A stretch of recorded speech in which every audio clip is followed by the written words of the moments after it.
আমাদের এই ফুলচুরি এলাকায় এই তেলের খুব সংকট। চর এলাকার জন্য তেলের খুব প্রয়োজন, কিন্তু এই তেল ব্যাগরে আমাদের জমি আবাদ বসত সব নষ্ট হয়ে গেল। এখন আমি সরকারের কাছে দাবি, সরকার যেন আমাদের এই তেলের ব্যবস্থা অতি জরুরি বিক্রি করে আর কি। ফুলছড়ি চর এলাকায় যে জমিগুলো সেটা পানি ছাড়া কোনো আবাদি করা সম্ভব নয়। আর এই জন্য আমরা ফুলছড়ির বাজারে এসে আজকে তেলের খুব সংকট, তেল পাচ্ছি না। সকাল থেকে এখন পর্যন্ত আমরা তেলের লাইনে আছি, কিন্তু অনেকেই আমরা তেল পাচ্ছি না। টাকা এবং ডোপ সহ আমরা ফেরত যাচ্ছি। অতি তাড়াতাড়ি সরকারের কাছে আবেদন যে আমাদের তেলের ব্যবস্থা অতি তাড়াতাড়ি করতে হবে।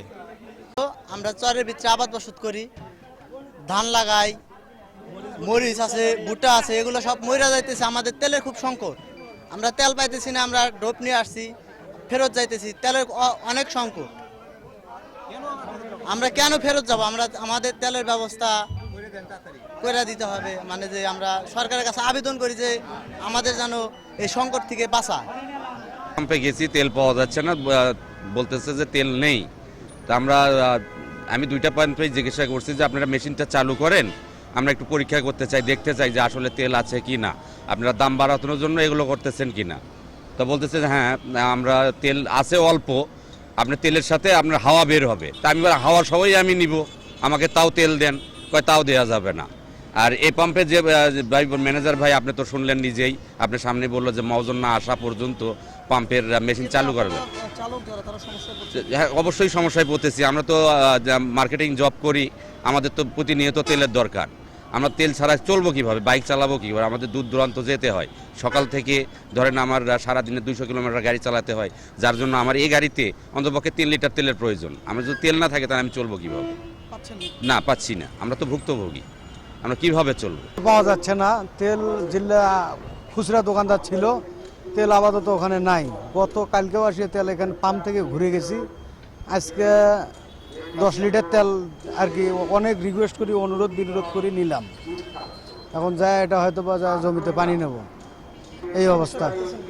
সমস্যা মানে বিশাল সমস্যা। এই যে সারাদিন যাইতেছে, এই সময়টা যদি তেল পেতাম নিকটতম, তাহলে আমরা পানি নিতে পারতাম, সময়টা বাঁচত আমাদের, অনেক সেফ পেতাম আমরা আর কি।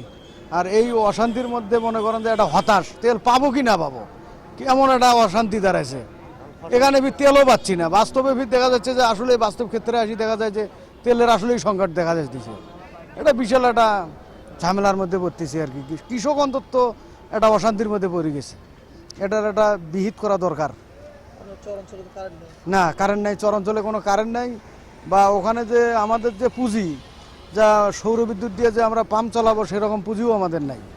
যে 2-4 টাকা 2-4টা গরু টরু পালি, আর মনে করেন যে ওখানে 2-4 বিঘা আবাদ সুবাদ করি, এই তো আমাদের পুঁজি। আমরা এই জন্য শহরে এসে মনে করেন এখন শহরে তেল দিতেছে আমাদের 500 গ্রাম। আমরা কি প্রতিদিন এই চরে থেকে একটা করে লিভার কামাই দিয়ে আসে 500 করে তেল দিলে কি আমাদের হবে? আমাদের পক্ষে সম্ভব হইতেছে না। তাহলে একজন তেল কেনা লাগে আর একজন পানি দেওয়া লাগবে। এরকম আমরা যে কত ক্ষয়ক্ষতির মধ্যে পড়ে গেছি, হুমকির মুখে পড়ে গেছি, সেটা আমরা বুঝতেছি এই ডিজেলের কারণে। এখন ডিপ থেকে তো আমরা তেল পাচ্ছি না, সেভাবে অ্যাভেলেবল তেল দিচ্ছে না। এখন যা আছে টুকটাক করে আমরা অফিসিয়াল গাড়িগুলো দিচ্ছি। আর এখন টোটালি অকটেন শেষ, পেট্রোল কিছু ছিল ওটাও দেওয়া প্রায় শেষ। এখন যা আছে একবার তো ফিল্টার বের হয়ে গেছে আমাদের তো এখন মেশিনে হাওয়া হয়ে যাবে। 200 লিটার যা আছে টুকটাক করে আমাদের অফিসিয়াল গাড়িগুলোতে দিচ্ছি। এখন পর্যাপ্ত পরিমাণ তেল নাই আর কি ইয়েতে, ট্যাঙ্কিতে। এখন তো তেল পাইলে আমরা স্বাভাবিকভাবে দিতে পারবো। তেল পাইলে ওখান থেকে যখন পাবো আমরা এখান থেকে দেওয়া শুরু করবো। আমাদের তো সমস্যা নেই, সব এখন শেষ, স্টক যা ছিল শেষ।